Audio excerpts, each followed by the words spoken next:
जी हमको नहीं पता क्या कर रहा है। हम चिल्लाएंगे, सबको बुला लेंगे। छोड़ो हमको। चिल्लाओ ना, चिल्लाओ, हमको तो और मजा आएगा। रुक साला। मर्द का हाथ है बेबी, काहे के लिए इतना प्रोटेक्ट कर रही है? साला हमारी बहन पे हाथ डालेगा तू? मर्दानगी दिखाएगा? रुक तू, रुक रुक।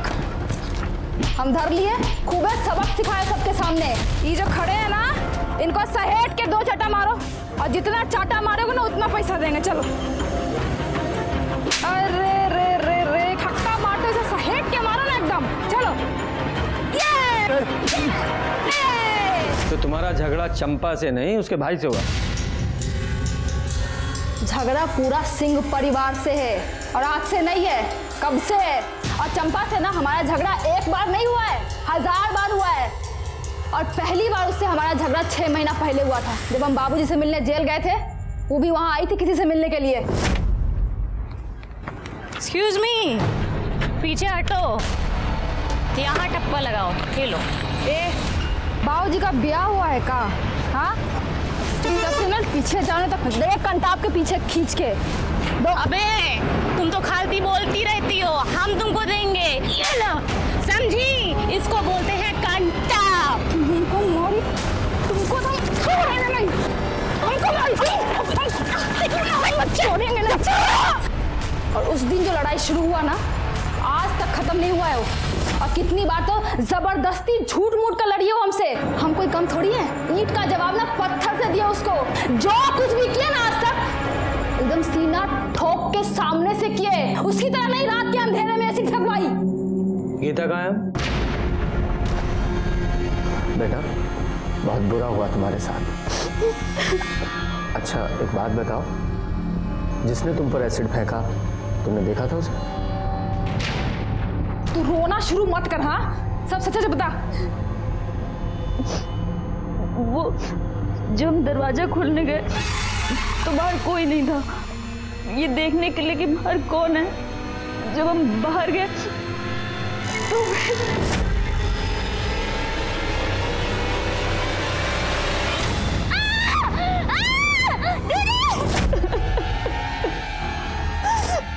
भाग गए सबके सब साले। अगर पकड़े जाते ना तो हमको जिंदा नहीं जलाया होता तो काकुल हमारा नाम नहीं। और छोड़ने वाले तो हम उसको ऐसे भी नहीं है। चुप हो जा तू। इस समय गीता को तुम्हारी ज्यादा जरूरत है, और कानून अपने हाथ में ना ले तो ज्यादा बेहतर होगा, वरना आप खुद मुसीबत में आ सकती हैं। और रही बात चंपा की, तो उसे हम बात करेंगे, समझी?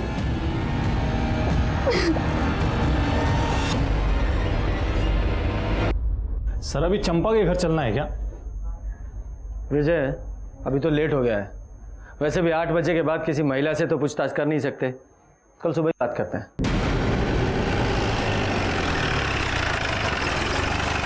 सर गीता की फॉरेंसिक रिपोर्ट। सर रिपोर्ट के मुताबिक गीता पर एसिड फेंका गया था। एसिड कहां से आया था और किसने फेंका था यह अभी तक पता नहीं चल पाया है। और सर काकुल के पड़ोसियों का कहना है कि उन्होंने एक आदमी को भागते हुए देखा था, लेकिन उसका चेहरा नहीं देख पाए थे क्योंकि उसने अपने चेहरे पर गमछा बांधा हुआ था। कोई क्लू ही नहीं मिल रहा है। और ये चंपा और काकुल एक दूसरे से इतनी नफरत करती हैं, ऐसा लगता है कि पूरे गांव को जलाकर राख कर देंगी। हमको तो ये समझ में नहीं आ रहा है कि हम आपसे बात क्या करें भाई। सभी कुछ तो साफ साफ दिख रहा है ना कि गांव का चुनाव नजदीक है, और गांव के लोगों का सहानुभूति पाने के लिए वो ककुलिया खुद अपनी बहनियत पे जा फितवाई है और इल्जाम हम पे लगा दी है, ताकि गांव के लोगों का वोट उसको मिले, हमको नहीं। सर वो कुछ भी बकैती काटी और आप आगे मुंह उठा के हमसे बात करने के लिए, गजब है। हम सिर्फ अपनी ड्यूटी कर रहे हैं, आपसे कुछ सवाल पूछने हैं। आप हमसे कुछ सवाल नहीं, बहुत सवाल पूछिए, लेकिन पहले एक महिला पुलिसकर्मी आप अपने साथ लेकर आइए। काहे कि बिना महिला पुलिसकर्मी के हम आपके कौने सवाल का जवाब नहीं देंगे, जान लीजिए। अब इतना तो कानून हम भी जानते हैं ना, सरपंच का चुनाव लड़ने जा रहे हैं। थाने से महिला कांस्टेबल बुलाओ। जी सर। सर महिला कांस्टेबल आ गई है।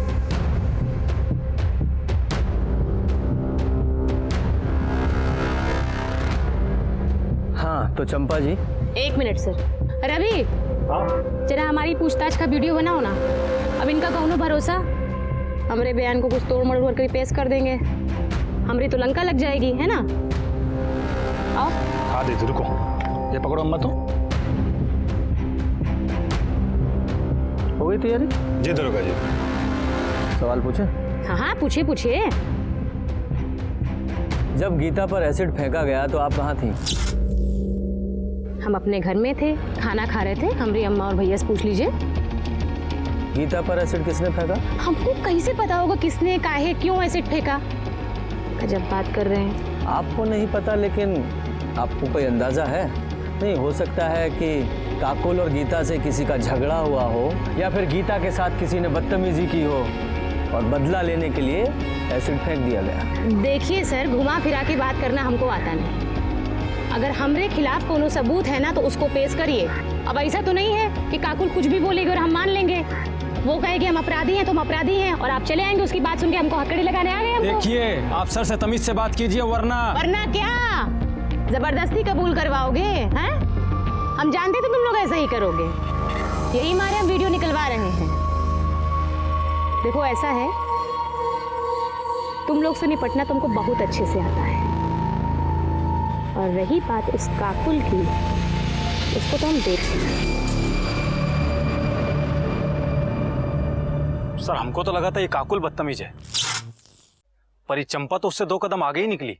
सब पावर का नशा है, वो भी उस पावर का जो इन्हें मिली नहीं है। या ऐसा भी हो सकता है कि ये इसने कुछ किया ही ना हो, इसलिए इतनी कॉन्फिडेंट है। खैर जो भी है, सच्चाई तो पता लगानी ही पड़ेगी ना। काम करो, अपने सारे खबरियों का अलर्ट करो और इस चंपा के सारे कॉल रिकॉर्ड और मोबाइल लोकेशन निकलवाओ।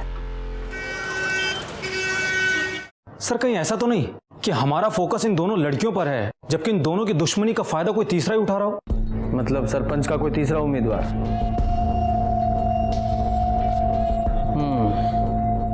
पॉसिबल तो है।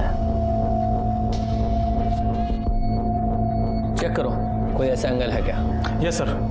और सर चंपा के बारे में एक इन्फॉर्मेशन मिली है। सर 6 महीने पहले चंपा ने एक रिपोर्ट लिखवाई थी कि उसके साथ में रेप हुआ है। रेप एक्यूज्ड का नाम संजय झा है, और सर संजय झा भी जेल के अंदर है और उसका ट्रायल शुरू होने वाला है। और सर ये संजय झा कोई और नहीं बल्कि काकुल का बॉयफ्रेंड है।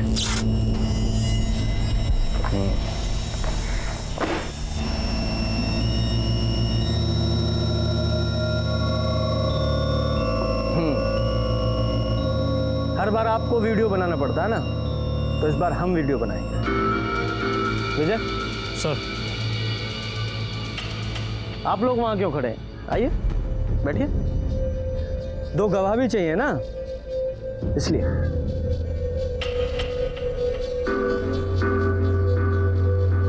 अरे हाँ, आपको कुछ और भी चाहिए होता है ना, लेडी कांस्टेबल। मैडम आप भी आइए फ्रेम में। विजय सब है ना फ्रेम में? हाँ सर, सबके सब फ्रेम में है। सब ठीक है?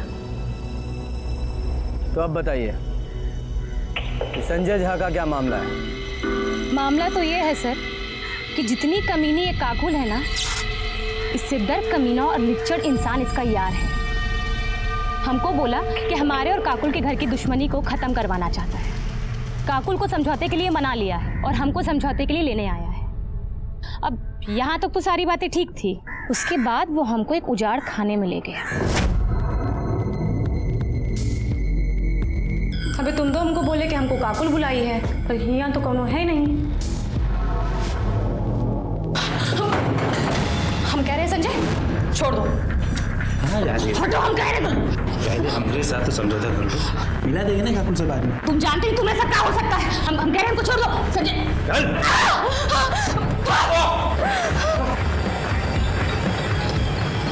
तुम किससे पंगा लिए हो? मार डाले जाओगे और मार के काट डाले जाओगे, समझे?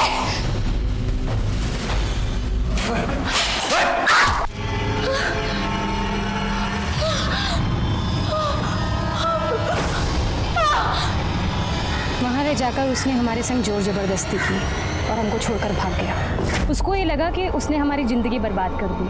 हम घर जाके रोएंगे, टूट जाएंगे, और पुलिस के पास जाने के लिए तो हम सोचेंगे भी नहीं, पर ऐसा कुछ नहीं हुआ। हमने पुलिस के पास जाने का तय किया और आपको मालूम है जिस दिन हम रिपोर्ट लिखवाने जा रहे थे ना उस दिन हमको धमकी भी आई थी, पर हम डरे वरे नहीं, सीधा वो अंदर दोषी साबित हुआ है वो। अगले महीने उसकी पेशी। ये संजय कौन सी जेल में? पटना। जी। अरे साहब आप जानते नहीं हो चंपा को, बहुत ही घात चीज़ है वो, झूठा आरोप लगा के हमको अंदर करवाई है साहब। मतलब तुम वहाँ चंपा को काकुल से मिलाने नहीं लेके गए थे? वहाँ क्या साहब, हम उसको कभी कहीं नहीं लेके गए। उस घर में भी उसी ने हमको बुलाया था कि वो काकुल के साथ समझौता करना चाहती है, पर उसकी एक शर्त थी। वो शर्त बताने के लिए हमको वहाँ बुलाई थी साहब, कि हम काकुल को मना सके। लेकिन साहब जब हम वहाँ पहुँचे तो हमने देखा चंपा।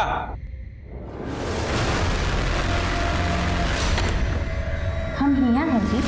ये दरवाजा कहीं को बंद कर रही हो? एकदम बुड़बक हो तुम। अब ये सब काम कोई दरवाजा खोल के करता है का? ये क्या बकरी हो? हाँ? अब तुम जबरदस्ती करोगे और वो दरवाजा बंद करके। अभी चलिए ना, चलिए।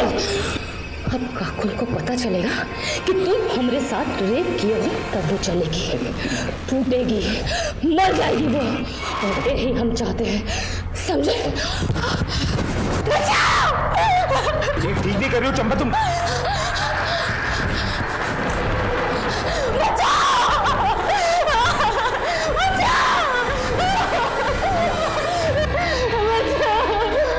क्या हुआ? ऐसे ये शैतान हमरे संग जोर जबरदस्ती किया है, हमको कहीं का मुंह दिखाने लायक नहीं छोड़ा। पकड़ो इसको। ऐसे तैसे हम जान बचा के वहाँ निकले। हमने 1000 बार सबसे गिड़गिड़ाया कि हम निर्दोष हैं, लेकिन पुलिस ने हमारी एक न सुनी और हमें अंदर कर दी। हम बता रहे साहब वो बहुत चालाक है, उसने बहुत गहरी चाल चली हमारे खिलाफ। लेकिन चंपा को ये सब करने की क्या जरूरत थी? क्योंकि वो काकुल का जीवन नरक बनाना चाहती थी साहब। हम दोनों शादी करने वाले थे, हम बहुत खुश थे साहब, लेकिन एक खुशी उसको देखी नहीं गई और उसने हमको फंसा दी साहब। सर चंपा रेप केस की फाइल। सर मेडिकल रिपोर्ट के मुताबिक चंपा के साथ में रेप तो हुआ था, लेकिन स्मिन ट्रेसेस नहीं मिल पाए जिससे ये साबित हो सके कि उसके साथ में रेप संजय झा ने किया हो सकता है उसने बहुत ही चालाकी के साथ किया हो कि सबूत ही ना मिले, कंडोम वगैरह पहना होगा। उसे अरेस्ट किस बेस पे किया गया था? सर बाकी एविडेंस के बेस पे, मोबाइल लोकेशन और आसपास के लोगों के बयान पर, जिन्होंने उस वक्त उसको वहां पर देखा था। मामला भी कोर्ट में कुछ कह नहीं सकते हैं। वैसे लोग दुश्मनी पूरी ईमानदारी से निभा रहे हैं। हाँ, दुश्मनी से याद आया, तुम्हारे थर्ड पार्टी एंगल का क्या हुआ? सर मैंने तहसील ऑफिस में जाकर पता किया था, चंपा और काकुल के अलावा सरपंच के लिए किसी ने नॉमिनेशन फॉर्म भरा ही नहीं है। अच्छा, तो फिर तीसरा कौन हो सकता है? एक बात और सर, उस दिन काकुल ने हमसे झूठ बोला था। उसने कहा था कि वो पटना जेल में अपने पिता से मिलने के लिए गई है। और पहली बार उससे हमारा झगड़ा 6 महीना पहले हुआ था, जब हम बाबूजी से मिलने जेल गए थे। जबकि उसके पिता तो 1 महीने पहले ही रिहा हो चुके थे। तो फिर किससे मिलने गई थी? संजय झा से। और जब मैंने उससे पूछा कि उसने हमसे झूठ क्यों बोला, तो उल्टा मुझ पर ही भड़क गई कि बोल दिया कोई गुनाह थोड़ी ना किया है। और फिर मुझसे ही पूछने लगी कि आपने अब तक चंपा को अरेस्ट क्यों नहीं किया है।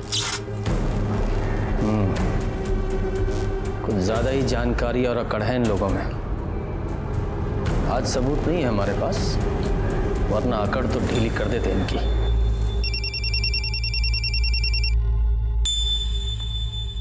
हेलो, बहुत बढ़िया, लेकर आओ उसको।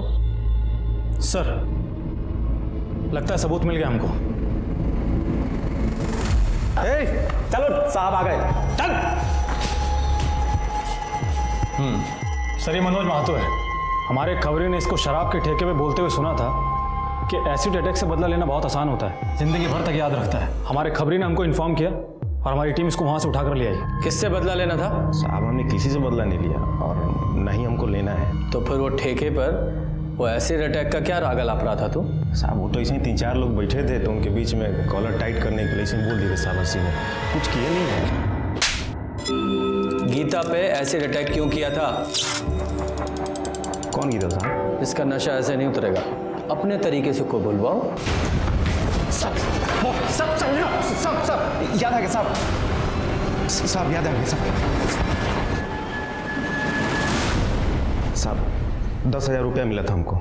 ऑफर किसने दिया था? वो चंपा सिंह ने साहब। तो ये चंपा ने गीता पे अटैक क्यों करवाया? वो साहब हमको नहीं मालूम है, हम तो सिर्फ पैसा के लिए काम किए हैं। हम तो काकुल पे एसिड फेंकने गए थे, लेकिन गीता बाहर आ गई और रात के अंधेरे में समझ में नहीं आया, तो उसी पे फेंक के भाग गए। 7 बजे गए थे ना? नहीं साहब, 9 बजे। तेरे साथ और कौन था? कोई नहीं था साहब, हम अकेले थे। और एसिड किसने दिया था, चंपा ने? नहीं साहब, हम खुद जुगाड़ किए थे। कैसे? साहब हम बिलालपुर के हैं ना, वहीं एक केमिकल फैक्ट्री में काम करते हैं, तो वहीं से थोड़ा सा चुरा लिए थे। अच्छा। कमला, तुम घर का काम संभालो, हम पुलिस स्टेशन होकर आते हैं। अरे रवि बेटा जल्दी आओ, गाड़ी निकालो। हाँ माँ, बस गाड़ी बांध रहे हैं, चलो।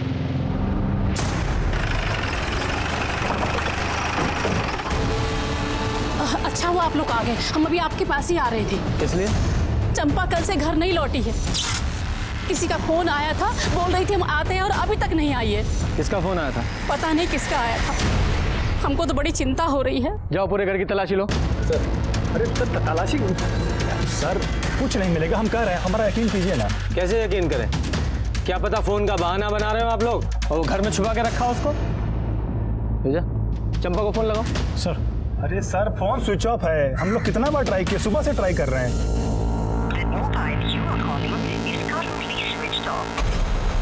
सर फोन तो स्विच ऑफ आ रहा है। हम बोले थे ना सर आपको। सर पूरा घर ढूंढ लिया पर चंपा कहीं नहीं मिली। सर कहा था ना आपसे हमने।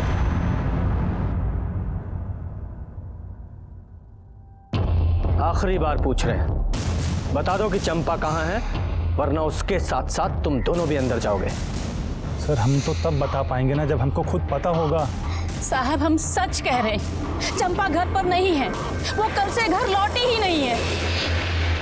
हमें लग रहा था कि चंपा को किसी तरह से पता चल गया है कि उसने जिसे एसिड अटैक की सुपारी दी है वो हमारी गिरफ्त में है और उसके खिलाफ हमारे पास सबूत है, इसलिए वो फरार हो गई। उसे पकड़ने के लिए हमने पूरे स्टेट में उसके फोटो सर्कुलेट करवाए, अर्जेंट बेसिस पे उसकी CDR रिपोर्ट निकलवाई, हर वो काम किया जिससे जल्द से जल्द हम उस तक पहुंच सकें। हम उस तक पहुंचे भी, लेकिन उस तरह नहीं जैसी कि हम कोशिश कर रहे थे।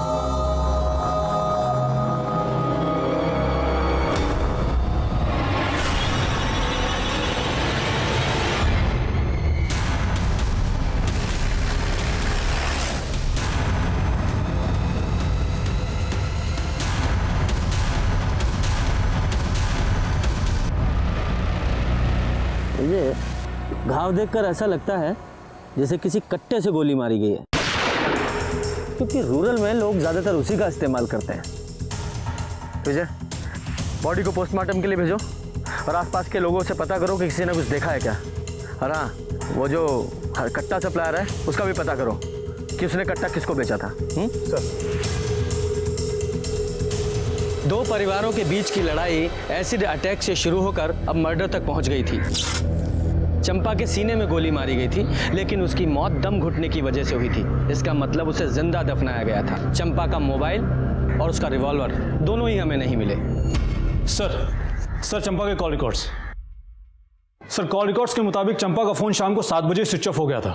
सर स्विच ऑफ होने के आधे घंटे पहले चंपा को एक नंबर से फोन आया था जिसके बारे में जमुना हमको बता रही थी। किसी का फोन आया था, बोल रही थी हम आते हैं और अभी तक नहीं आई है। और सर वो नंबर किसी और का नहीं बल्कि काकुल का है। सर चंपा को आखिरी बार फोन काकुल के फोन से आया था।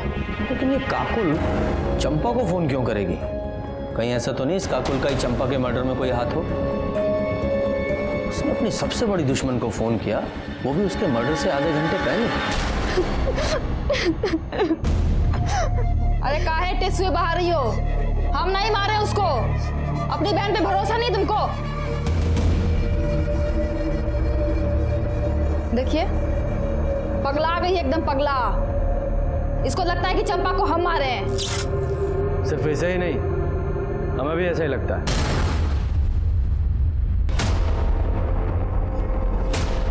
चलो थाने में चलकर विस्तार से बात करते हैं।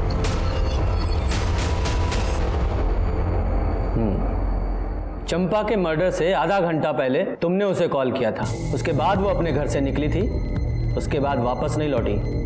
ऐसा क्यों? वापस आने का हमको नहीं मालूम। कॉल हम किए थे कि दुश्मनी खत्म करते हैं, वो भी मान गई थी। बोले मिलकर बात करते हैं, इसलिए पानी टंकी के पास बुलाए थे। तो मुलाकात हुई? बात अकेले आने का हुआ था।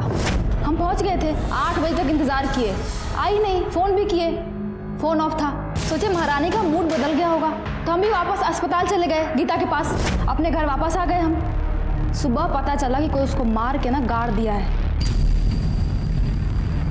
इतना दुख हो रहा है ना हमको, एकदम बदला लेने का जो मन था ना एकदम पूरा नहीं हो पाया हमारा। ऊपर से हमारी बहन दिमाग खा गई है हमारा कि हमने चंपा को मारा है, मानने को तैयार ही नहीं है वो। विजय, जरा पता लगाओ कि ये सच बोल रही है झूठ। क्यों झूठ बोलेंगे हम, क्यों बोलेंगे झूठ? सच बोल रहे हैं हम, सच। अगर काकुल सच बोल रही है कि उसने चंपा को नहीं मारा, तो फिर ऐसा कौन है जिसके पास चंपा को मारने का मोटिव हो? सर काकुल के कॉल रिकॉर्ड्स के हिसाब से तो वो सच ही बोल रही है, क्योंकि उसके मोबाइल लोकेशन में साफ दिख रहा है कि वो शाम को 7 बजे हॉस्पिटल से पानी की टंकी के लिए निकली ज़रूर थी और 7:15 से 8 बजे तक वो वहीं पर ही थी। उसके बाद में हॉस्पिटल आ गई थी और सर वो क्राइम स्पॉट के पास में भी नहीं गई जहां पर हमको चंपा की लाश मिली थी। और तभी हमें एक बड़ी लीड मिली। छपरा से 50 किलोमीटर दूर किसी केमिस्ट ने एक आदमी को बड़ी मात्रा में एसिड बेचा था, वो भी गीता के एसिड अटैक से 1 दिन पहले। इतनी खबर मिलते ही हमने उस आदमी को उठा लिया।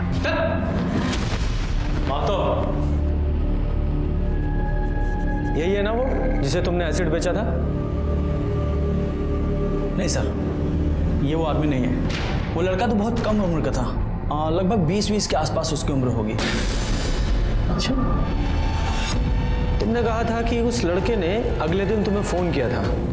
जी, तुम्हारे फोन में उसका नंबर होगा, विजय को नोट कराओ। जी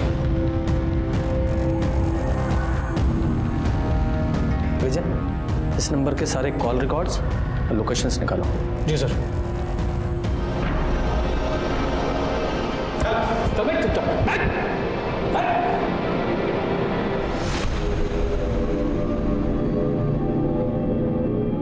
सर केमिस्ट ने एसिड खरीदने वाले जिस लड़के का नंबर दिया था उसका फोन तो स्विच ऑफ आ रहा है। सर केमिस्ट ने जो नंबर दिया था उसका कॉल डिटेल्स और मोबाइल लोकेशन आने में तो अभी टाइम लगेगा, लेकिन ये पता चल गया है कि वो नंबर ललन यादव नाम के कुख्यात अपराधी का है और सर उसका एड्रेस भी पता चल गया सर। विजय, जब तक CDR रिपोर्ट नहीं आती ना तब तक इस लल्लन यादव के घर पे जाके चेक करो मिलता है कि नहीं। ललन घर पे नहीं है साहब, हम उनकी पत्नी है। हमको बताइए ना क्या बात है। अच्छा ललन घर से कब गया था? 10-12 दिन हो गए साहब, एक फ़ोन भी नहीं आया। हम तो खुद ही परेशान हैं। सर ललन अपने घर पर नहीं मिला है, लेकिन हमने अपना एक कांस्टेबल 24 घंटे सिविल में नजर रखने के लिए तैनात कर दिया है। शायद अपने बीवी बच्चे से मिलने के लिए आए और फिर हमारे हाथ लग जाए। ये लल्लन अपने घर जब आएगा तब आएगा, लेकिन उसके कॉल डिटेल्स आ गए। ये देखो, इस लल्लन यादव का फोन गीता के एसिड अटैक से अगले दिन से ही यानी कि 17 तारीख से ही बंद था। उसने चंपा से कभी भी बात नहीं की थी। और एसिड अटैक के 2 दिन पहले से जिस नंबर से लल्लन की सबसे ज्यादा बात हुई है वो है गीता यादव का। क्या सर गीता अपने ऊपर एसिड अटैक क्यों करवाएगी? तो मनोज अब तक हमसे झूठ बोल रहा था कि चंपा ने उसे एसिड अटैक की सुपारी दी थी। अब कॉल रिकॉर्ड से तो ऐसा ही लग रहा है। अब मुझे समझ में आ रहा है कि जब हम केमिस्ट को मनोज से मिलवाने लेकर गए थे तो मनोज की हालत क्यों खराब हो गई। सच बोल, सच। सर हमको बिल्कुल समझ में नहीं आ रहा है कि आप क्या पूछ रहे हैं साहब। अच्छा, समझ में नहीं आ रहा है, ठीक है तो हम तेरी मदद करते हैं। दोबारा पूछते हैं, गीता पर एसिड अटैक तूने किया था? हाँ सर। कितने बजे? 9:15 बजे। नहीं, 9 बजे या 9:15 बजे? 9:15 बजे साहब। सर ये झूठ बोल रहा है, इसने अपने स्टेटमेंट में 9 बजे का टाइम लिखवाया है। ठीक है इतना चला लेते हैं, 15 मिनट चलता है ना? तो वो एसिड तू कहाँ से लेकर आया था? बताया तो था आपको कि जिस कंपनी में काम करता था वहीं से लेकर आया था साहब। फैक्ट्री का नाम बोल। प्रीमियर केमिकल साहब। प्रीमियर केमिकल, राजीव पासवान की फैक्ट्री है ना वो? मेरे को कैसे मालूम साहब, मजदूर आदमी हूँ साहब, मालिक हम लोगों से मिलता थोड़ी है साहब। फैक्ट्री मालिक से मैंने बात की और उसने हमसे कहा है कि उसकी फैक्ट्री में एसिड का कोई काम नहीं है। रख, अब सच बोल वरना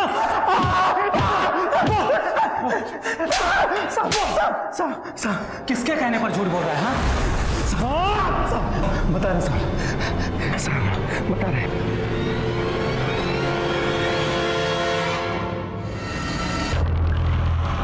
अब कैसी तबीयत है बेटा?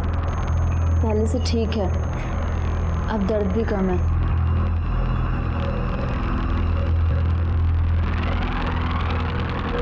ये फ़ोन तुम्हारा है?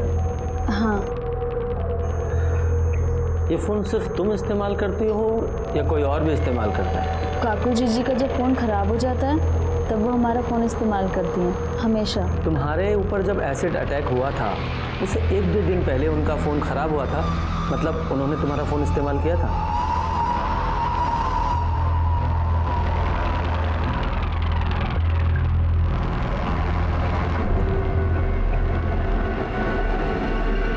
सुनो,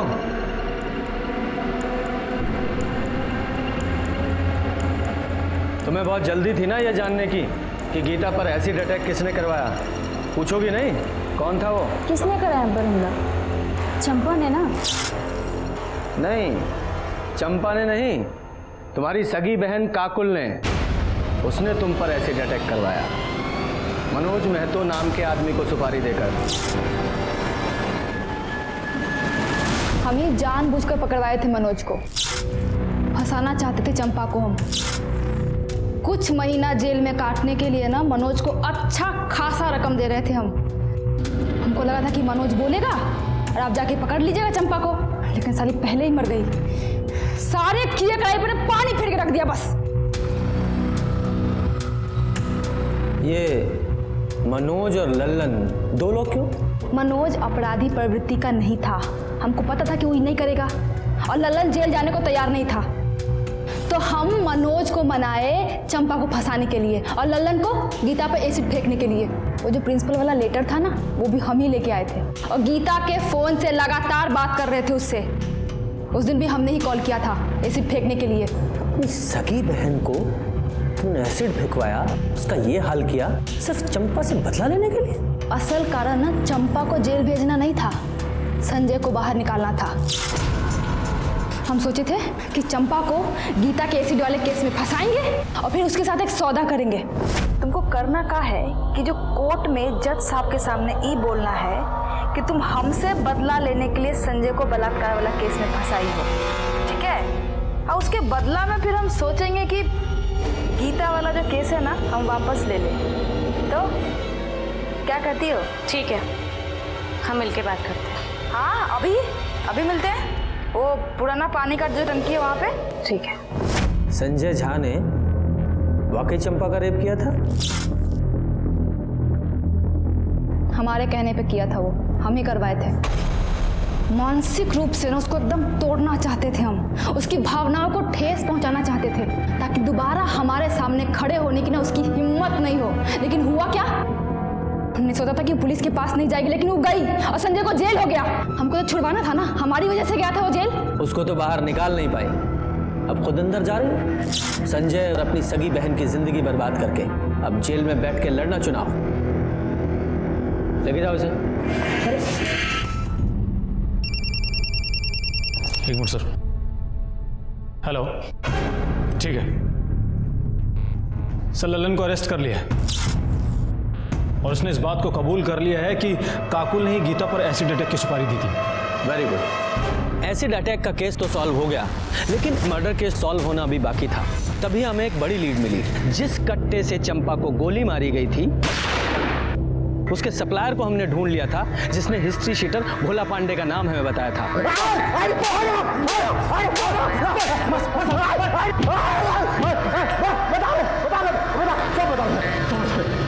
हमको चंपा को मारने का सुपारी हमको मिला था।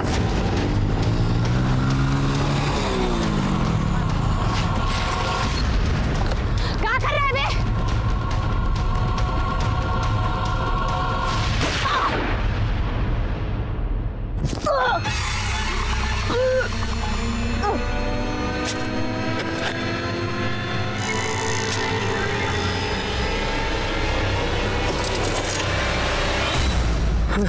भाई, ये जिंदा है?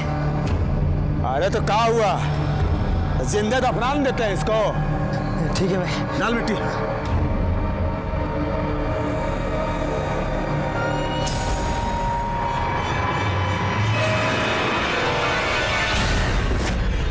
चंपा की गन और उसका फोन कहाँ है? हाँ, उसका गन तो हम सर बेच दिए, फोन हम नदी में फेंक दिए सर। सुपारी किसने दी थी? सुपारी हमको कृष्णचंद झा। कौन किशन चंद झा? सर किशन चंद झा तो संजय झा का बाप है, वही है ना?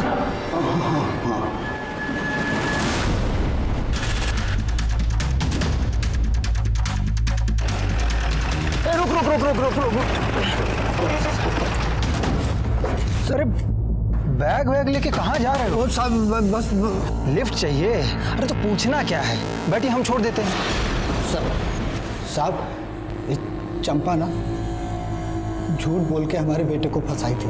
ये शैतान हमरा संग जोर जबरदस्ती किया है। हम बहुत कोशिश की है, बहुत विनती की उससे, मगर केस वापस नहीं ली वो। 2 दिन बाद कोर्ट में पेशी होने वाली थी। साहब बताओ हम क्या करते?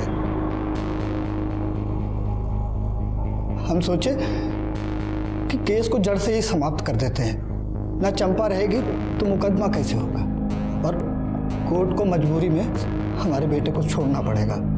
बस उसी दिन हम भोला को सुपारी दे दिए। साहब वो हमेशा अपने लोगों से घिरी रहती थी, तो मारने का मौका ही नहीं मिल रहा था।